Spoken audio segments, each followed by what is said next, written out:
Biafra, we are no longer interested in anything called Nigeria. That's the truth.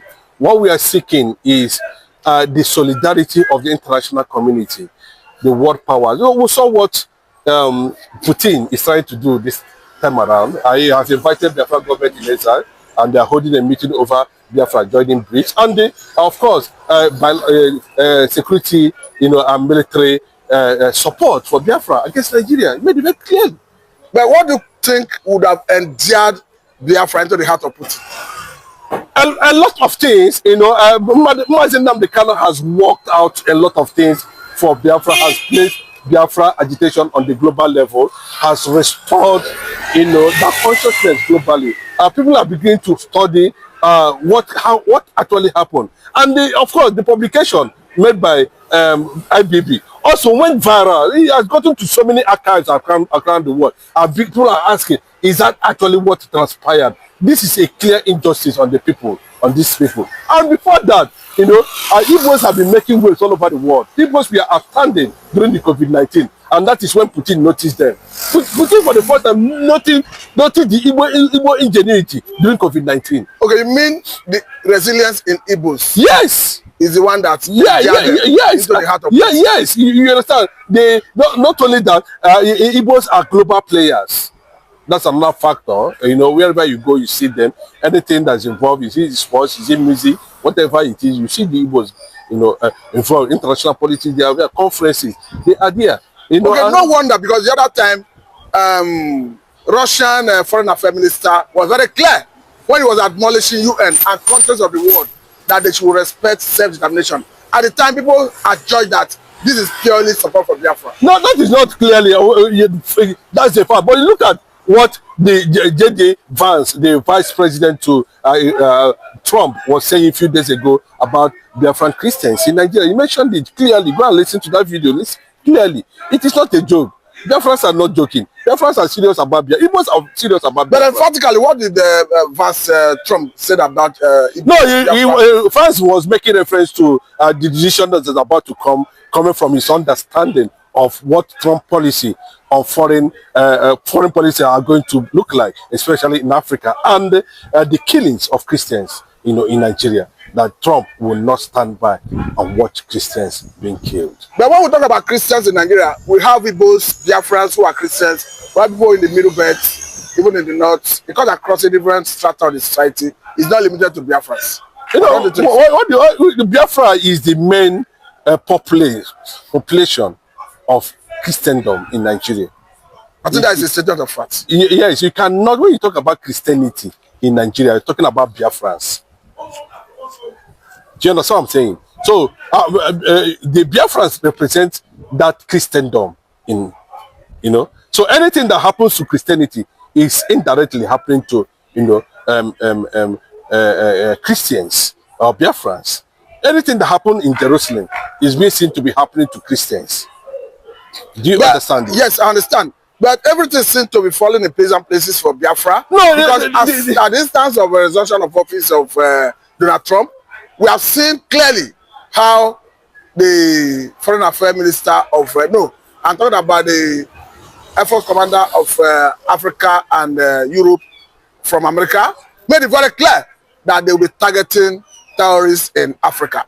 Remember that Fulani military is a big problem for Biafra sovereignty, and of course, these have got Biafran celebrating. No, of course, the U.S. bombs have started landing in Africa too, and in Somalia, it started landing. And what is going to happen to Africa, especially Nigeria, is going to be well, carefully put in a strategic form because of the allied forces that are within that as is contesting the same thing. Because Russia now is interested in Biafra, not Nigeria. The America is interested in, even though Macron is trying to spoil, some of the things he was delegated to do by Tinubu. And of course, he failed to achieve that. It was a very big disappointment on the side of Tinubu. You can see the Sahel nation, the Burkina Faso and all that, breaking away, So it's a clear thing. And from that point of view, what the world is seeing, what the United Nations, France, Israel, Russia, who are already Biafran allies, are seeing is that the possibility of this nation. All these Christians you are seeing, both blacks all over in Africa, are going to start, coming back. If you're a Christian in any part of the world, within Nigeria, that you want to join Biafra, you are free to join. As long as you are not a threat, there will be land allocations for you. And they are looking at it whereby, we have a major access to our Mediterranean Sea and other things that are going to be involved. There's negotiation with China, Japan, and others of them as a result of our maritime strength, in that regard. So they are also looking at the issue of Amazonia, So Biafra can be more bigger than what we are thinking by the time they're able to harness all these things together as to make it a formidable force, an ally of Israel, an ally of America, an ally of Russia, representing the African continent as a superpower. Okay, now let us look at, that Trump already sanctioned ICC because of Benjamin Netanyahu, talking about the Prime Minister of Israel.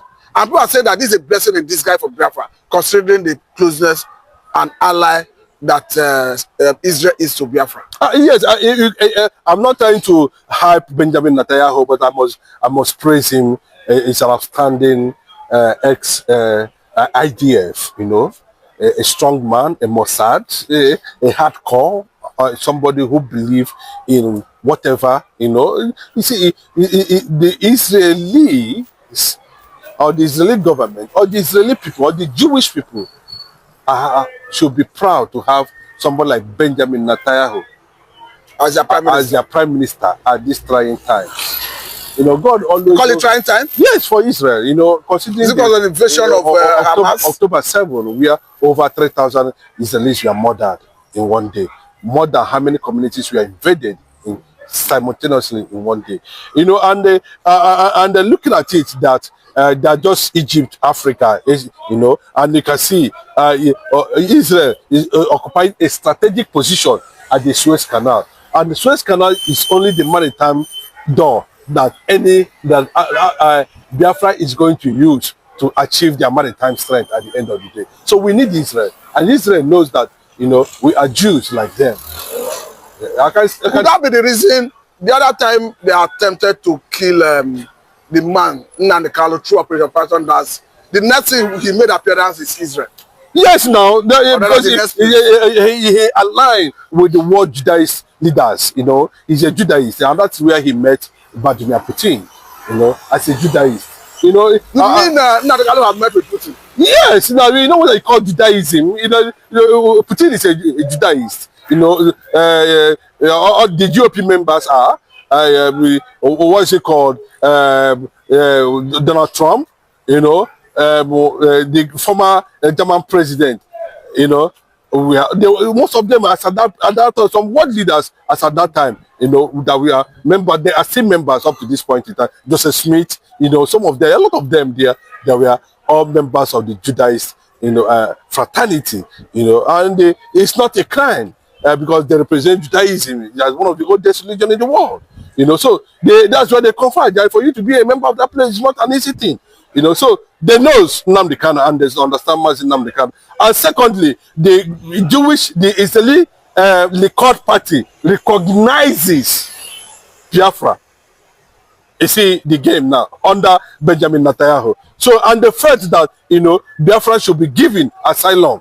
Biafra should be given attention. Biafra should be welcome in Israel at any point in time, having aligned themselves with the ideology of Israel. That's why you see in every IPOB rally, you see American flag, you see Israeli flag.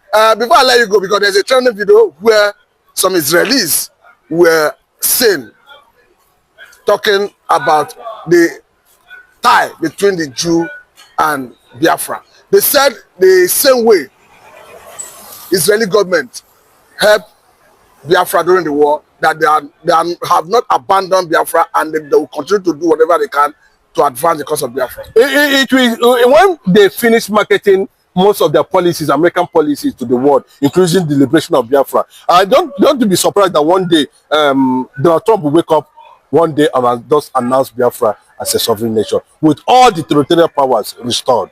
I'm telling you the gospel truth, because Israel is already there backing, supporting. They have been there. I can tell you I have a very close one, somebody I'm monitoring online always, who is a former aide to Benjamin Netanyahu. And every now and then, he keep on talking about Biafra. At the global level, anytime he have opportunity to have a conference on the issue of Middle East and all that, Biafra is always been mentioned. So currently now, Biafra is enjoying global attention as a result of, the resilient spirit of IPOB members all over the world who are trying to get the attention of the world leaders and nations, Committee of Nations, to buy into Biafra solidarity. And that is why you are seeing... Because the IPOB that have marketed Biafra to the world at the global level. Oh? No, you mean IPOB is the one that markets Biafra at the global level? Biafra, but he has not gotten to the consciousness of the global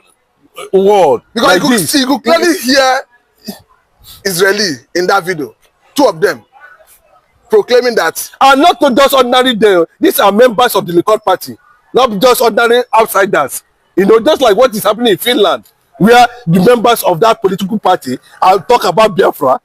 So it is like that. In America, you see the lobbyists, you see the Speaker of the House of America, the Speaker of the American Speaker, discussing the issue, acknowledging Biafran Charter. It is not a play. It is not this thing.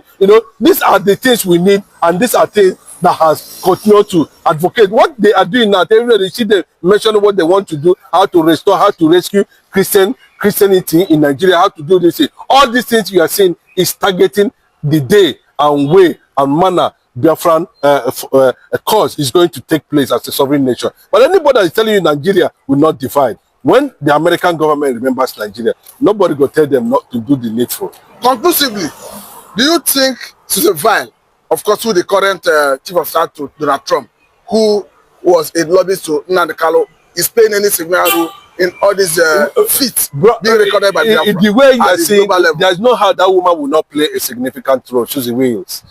There's no how she will not play a significant role. Most of this thing you are seeing, the issue of passport going through forensic analysis in Washington. And of course, a space has been dedicated for Biafra to establish their high commission, their embassy in Washington. These things are, you can't tell me that America is such a sensitive seat of power who don't know how, who, and what is going on. And you can say that they can do that without American government support. That's not possible. That tells you also that IPOB is not a terrorist organization. Because no, America will not allow a terrorist to have a space or a commission or an embassy near with the White House. It can never happen. Actually, we all saw the declaration of Biafra in Latin Finland under the watchful eye of international media. So I think clearly it is established that whether European Union, America, Britain, call it Canada, Russia, France, they see IPOB differently from the way Nigeria sees it. Yes, they do. These are the one that is being tailored by the Fulani people, including the Fulani governors in the east, the Arab Yorubas, and those who align with you call them Arab Yorubas? Yes, those who align with the Iranian, Shiite, and Sunni Islamic agenda in the north, including Buhari and the rest of them, Malami them, Rufai them. They are all militants, Fulani militants, politicians who are conniving with these people, to bring Fulanization and conquest, political conquest already. It's already, you can see the weight of Sharia implementation on the side of the southwest, and they are trying to throw it to the eastern part of the country.